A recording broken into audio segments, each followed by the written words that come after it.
Di masa akan datang kemungkinan itu di masa akhir zaman. Manusia menghadapi kekuatan misterius. Mereka adalah penguasa dunia yang akan memusnahkan populasi bumi. Dan di dalam film ini bercerita tentang umat manusia saat melihat cahaya mereka secara otomatis menghabisi diri mereka sendiri dengan cara berbeda-beda. Dan ini adalah film Bird Box Barcelona, bukanlah sequel dari Bird Box. Ini adalah film spin-off yang berlangsung di alam semesta yang sama dengan film aslinya, tetapi menampilkan karakter baru dan berbeda.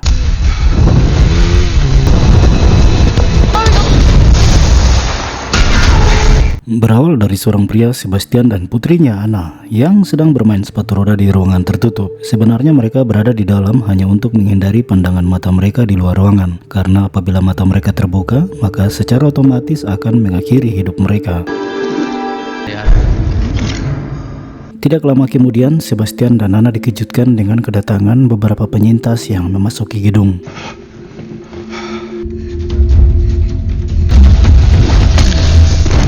Mereka mengajar Sebastian dan mengambil simpanan makanan mereka. Sebastian yang tergeletak di bawah akibat pemukulan itu mencoba berdiri untuk melawan. Namun Anna memberikan kode padanya untuk tetap diam. Sebastian dan Anna tidak bisa terlalu lama untuk tinggal di dalam gedung, memutuskan keluar mencari makanan untuk bertahan hidup. Keduanya juga mulai menutup mata mereka menghindari penglihatan secara langsung. Lista.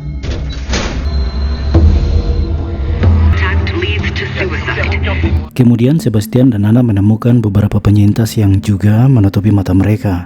Ya sabes lo que tienes que hacer, hasta que sepas si son gente de bien. Hola, me llamo Sebastián. Sebastian meminta bantuan mereka karena kehabisan bahan makanan, tapi mereka menolak membantu dan akan segera pergi. Sé dónde hay un generador. Ketika Sebastian memberitahu mereka jika dia tahu di mana generator, para penyintas itu berhenti dan merespon apa yang dia maksud, beralasan bahwa generator itu terlalu berat dan dia tidak mungkin membawanya sendiri. Para penyintas itu menyetujuinya karena mereka sangat membutuhkan generator untuk memanaskan tubuh mereka. ¿Estás solo? Sí. Mereka tiba di sebuah hangar bus di mana Sebastian diobati lukanya oleh seorang dokter bernama Liliana. Malam itu para penyintas tidur di mobil bus. Sebastian mencari kunci mobil bus, dia segera menghidupkan bus itu, membuat para penyintas bangun dan mencoba menghentikannya. Sebastian terus melajukan busnya berusaha membawa para penyintas untuk keluar dari hangar itu. Sementara para penyintas sangat ketakutan di dalam bus karena mereka takut ketika melihat cahaya di luar hangar.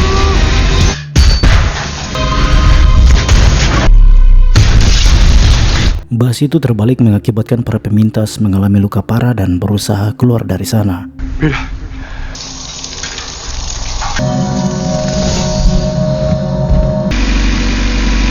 Tidak lama kemudian, sesuatu datang seperti angin mulai menyerang mereka. Para penyintas satu persatu ketika melihat cahaya, mereka tiba-tiba terdorong untuk menghabisi diri sendiri. Sementara Sebastian bisa melihat cahaya itu dan terhindar dari kematian misterius, termasuk seorang pria tua buta yang tidak bisa melihat.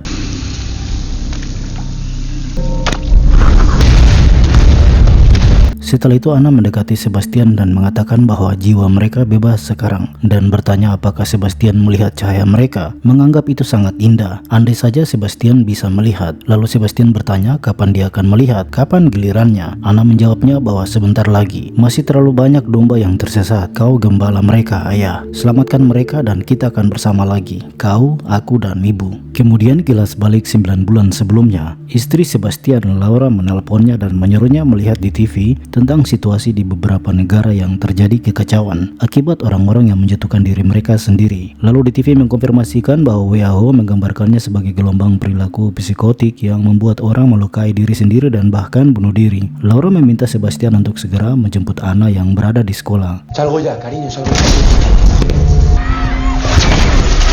Tidak lama kemudian Sebastian melihat keanehan terjadi pada setiap orang di sekitarnya.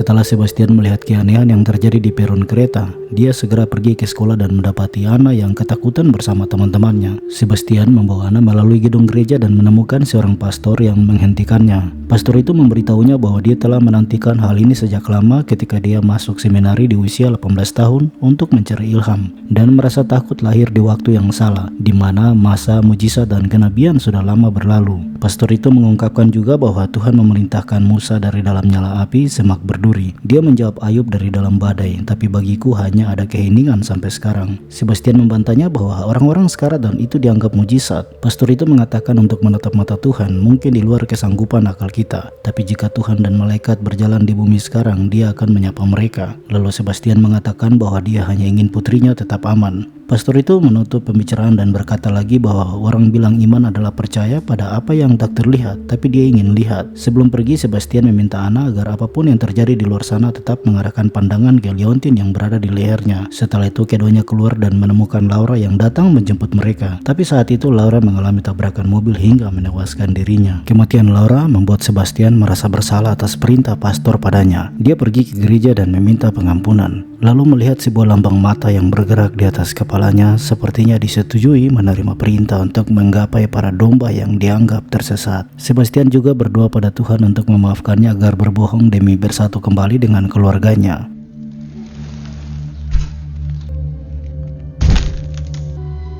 Son ángeles.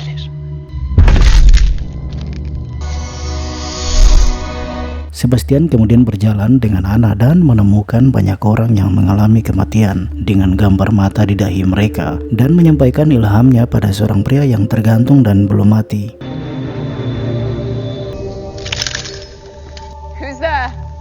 Sebastian terus bergerak melanjutkan misinya, membuat semua orang untuk menemukan terang dengan melihat cahaya dan menemukan kematian mereka dengan cara membuka penutup mata mereka. Tapi saat Sebastian mendekati seorang wanita pemintas bernama Claire,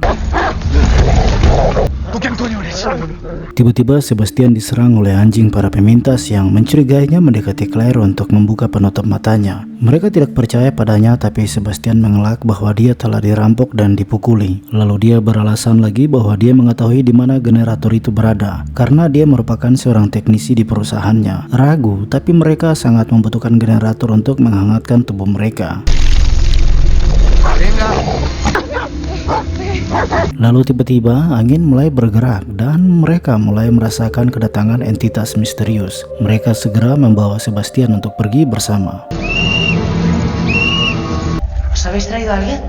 Isabel, tranquila que estoy muy cargado. Sebastian mengikuti mereka dan masuk di tempat persembunyian itu yang dianggap tempat perlindungan bom saat masa perang dulu. Berpikir jika tempat itu bisa menahan bom, maka ini bisa menahan makhluk itu. Ana. Setelah masuk di dalam, Sebastian melihat seorang gadis, Sofia, yang dia pikir itu putrinya Anna. Conmigo.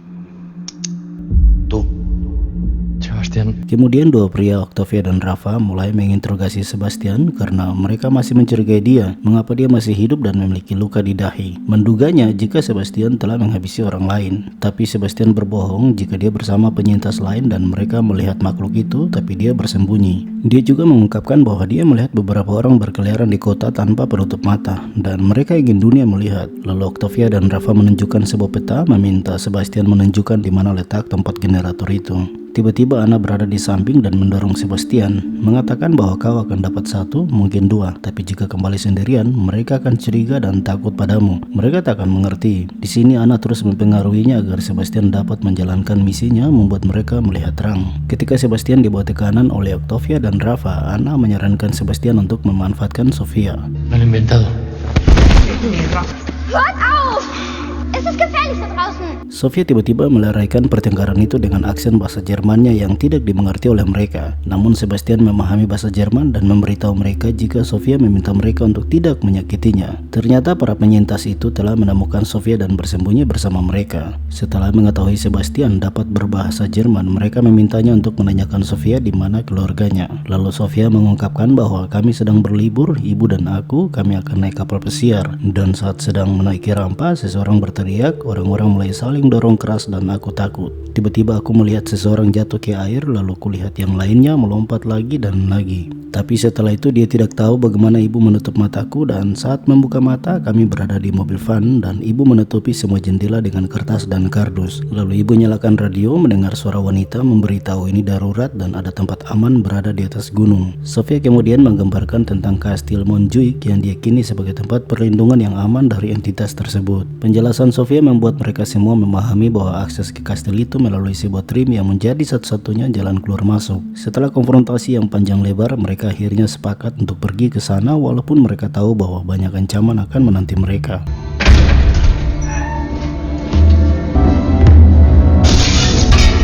Mereka memulai perjalanan menuju kastil dan mencoba memeriksa di gedung untuk menemukan alamat kastil itu. Dalam perjalanan tiba-tiba sebuah kilas balik 8 bulan sebelumnya menampilkan Sebastian menggunakan penutup mata dan headset di telinga untuk mendengar arahan maps menuju sebuah rumah sakit. Di sana dia meminta bantuan karena Anna sedang demam dan membutuhkan dokter, tapi dia tidak menemukan orang lain di sana, melainkan dia mulai merasakan entitas misterius itu. Terlihat bahwa Sebastian tinggal bersama Anna yang sedang mengalami demam. Kemudian cerita kembali di mana Sebastian dan para penyintas beristirahat di sebuah gedung untuk menyiapkan perjalanan berikutnya. Malam itu Sebastian bertanya pada Claire bagaimana dia bisa berada di Barcelona.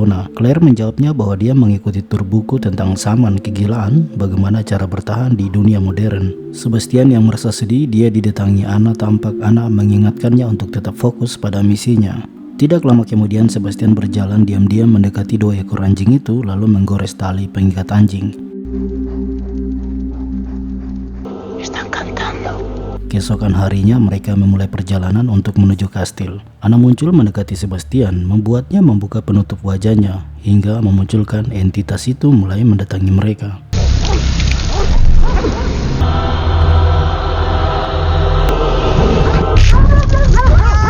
Kemudian mereka semua dipengaruhi oleh entitas misterius. Berbagai bisikan merasuki setiap para penyintas dan menuntut agar membuka penutup wajah mereka. Nimm deine Augen bitte wahr.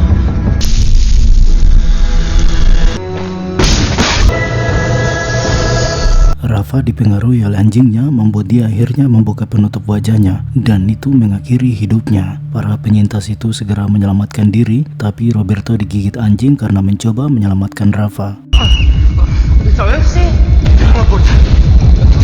Sebastian segera menutup wajahnya dan berpura-pura bergabung dengan mereka. Ada yang menarik di sini saat istrinya Roberto, Susan, mengobati luka tangan Roberto. Roberto mengungkapkan bahwa dia mendengar bisikan itu tentang perselingkuhan Susan, tapi Susan membantahnya, memintanya untuk melupakan masa lalu itu karena sekarang mereka telah tua. Tidak hanya itu, Claire juga merasa sedih karena mendengar kisahnya, namun Octavia mengungkapkan bahwa itu adalah mekanika kuantum partikel dalam keadaan tak terdefinisi. Jadi jika makhluk itu kuantum, bisa jadi keadaan mereka tak pasti. Mungkin mereka berubah, berfluktuasi sepanjang waktu sampai kita dengar atau melihat mereka, lalu mereka membentuk diri berdasarkan kita, ketakutan, duka, dan rasa sakit kita. Jadi Alice menilai bahwa beberapa orang melihat alien, yang lain melihat iblis atau penyiksa mereka atau Tuhan mereka. Penjelasan itu membuat Sebastian mulai ragu dengan apa yang dia lakukan. Claire kemudian bertanya pada Sebastian tentang apa yang dia rasa, namun dia mengatakan tidak dan mengalihkan pertanyaan itu lalu pergi mencari Sofia. Sofia bertanya pada Sebastian apakah ibunya juga telah mati. Sebastian menjawab tidak dan memberikan leontin serafim yang pernah dia berikan pada Anna.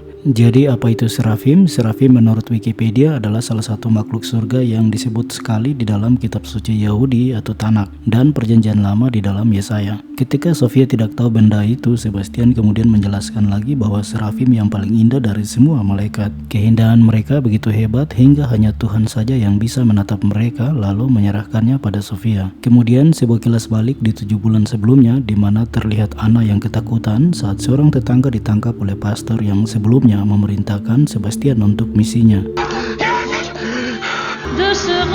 Lalu terlihat Sebastian berlari masuk untuk memasang headset di telinga Anna agar mengurangi ketakutannya. Saat situasi terkendali, Sebastian mencoba menghibur Anna agar mereka berdua bisa merayakan ulang tahun Anna yang ke-11. Kembali ke masa kini, Anna muncul di hadapan Sebastian dan menuntut liontin yang telah dia berikan pada Sofia. Sebastian mencoba menjelaskan jika Sofia sangat ketakutan jadi dia harus menenangkannya. Anna terus menegaskan jika Sofia bukan putrinya dan menganggap Sofia hanya domba lainnya. Meminta Sebastian membantunya menemukan jalan dan mereka akan bersama lagi. Tapi tiba-tiba percakapan mereka dihentikan dengan kedatangan Claire yang memberitahu Sebastian tentang pemberian liontinnya pada Sofia. Claire menanyakan karena dia melihat ada nama Anna di liontin itu dan bertanya apakah itu nama istri atau putri Sebastian. Sebastian tidak menjawabnya dan mengambil korek api yang berada di dalam laci meja. Lalu Claire menjelaskan pada Sebastian kalau apa yang mereka alami itu karena makhluk itu mengambil keyakinan dan ketakutan mereka dan memutarbalikannya. Mereka mengubahnya menjadi sesuatu yang bisa memanipulasi kita. Pernyataan itu menggoyahkan cara berpikir Sebastian, tapi Anna yang terus muncul mengingatkan Sebastian agar jangan mempercayai Claire karena itu menggoyahkan imannya. Tidak lama setelah itu mereka mendengar Roberto yang lukanya menjadi terinfeksi. Segera Claire dan Octavia pergi ke lantai atas apartemen itu untuk mencari antibiotik. Sambil mencari di ruangan itu, Sebastian pergi ke ruangan lain dan membuka penutup wajahnya di mana Anna berdiri di depan jendela. Sementara Octavia bertanya apakah ruangan itu aman. Sebastian membohonginya kalau aman. Dan saat Octavia membuka penutup matanya, dia segera mengakhiri hidupnya. Saat itu juga Sebastian menjadi ragu dengan apa yang dia lakukan. Dia segera membawa lari Claire untuk turun ke lantai bawah. Sementara Anna terus menuntut Sebastian mengapa dia tidak membuka penutup mata Claire. Sebastian menjawabnya jika dia tidak melihat cahaya. Anna menegaskan bahwa itu karena Sebastian kehilangan keyakinan. Tapi Sebastian membalasnya, bagaimana jika aku bukan gembala Anna? Bagaimana jika aku serigala? Pernyataan Sebastian itu menjadikan dirinya ragu dengan misi yang dia lihat seperti kematian Octavia dan lainnya.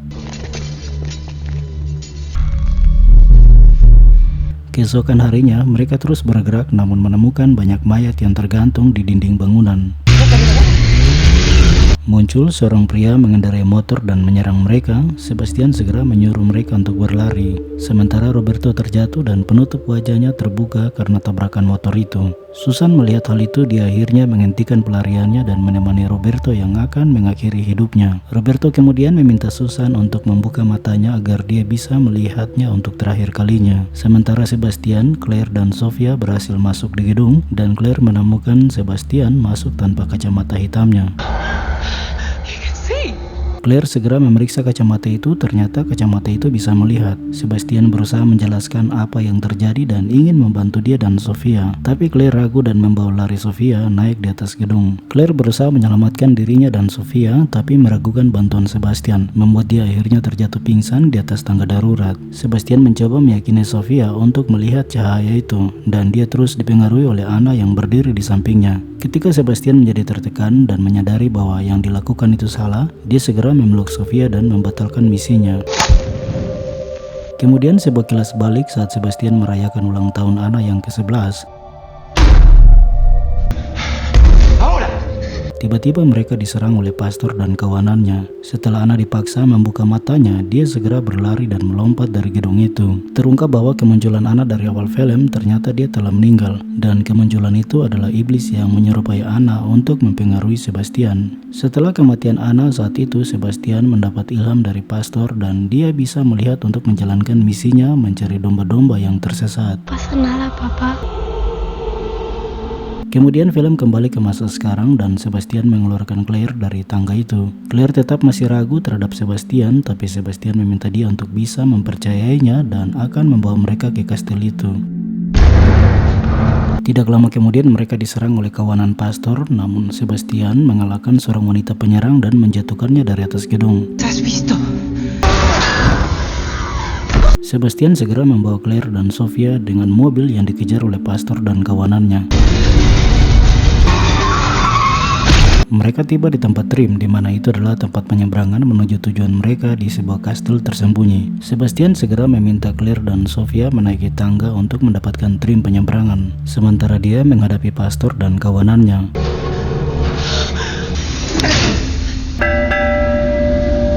Setelah Claire dan Sofia tiba di atas, dia membunyikan lonceng untuk merespon panggilan agar trim itu dapat bergerak. Where are you going? Sementara Ana muncul lagi di hadapan Sebastian mencoba mempengaruhinya. Tapi Sebastian tahu bahwa Ana tidak nyata. Sebastian marah, dia menghunuskan tongkat besi itu menembus tubuh pastor. Pastor itu membalas tusukan tongkat itu membuat Sebastian dan pastor akhirnya mengalami kematian mereka. Dalam kematian Sebastian, Ana mendatanginya dan memeluknya. It's okay. Sementara Claire dan Sofia berhasil melompat ke trim penyeberangan. Claire dan Sofia tiba di kastil dijemput oleh para tentara yang menjaga keamanan wilayah itu. Di sana Sofia menemukan ibunya dan mereka bersatu kembali. Claire yang melihat itu dia jadi turut bahagia. Kemudian tampak Claire diperiksa oleh para tentara tentang kesehatannya. Takutnya jika dia terinfeksi. Lalu Sofia ditanya apakah dia bertemu dengan penglihat itu. Dia menjawabnya bahwa mereka bisa diajak bicara dan salah satu dari mereka menyelamatkan dia dan Sofia. Di akhir film tampak terlihat beberapa tentara membuat percobaan pengujian dengan beberapa tikus yang ditaruh di dalam perangkap. Menurut mereka bahwa subjek mereka adalah tikus dewasa dengan kesehatan normal. Mereka menyuntik sampel darah dari seorang penglihat baru di dalam tubuh tikus dan berharap senyawa pelihat baru membuat mereka bisa melewati batas 1 menit agar dijadikan antibodi manusia. Dan dari rentetan ceritanya, jika kita melihat dari sisi kitab suci agama Kristen, ini disebut sebagai tanda-tanda kedatangan nabi palsu di akhir zaman, di mana kemunculan penguasa jahat yang memaksa mengikuti mereka. Jika tidak, maka semua orang akan mengalami penyiksaan dan kematian. Bagaimana menurut Anda? Kalau ada saran, silakan berikan komentarnya. Terima kasih dan sampai jumpa.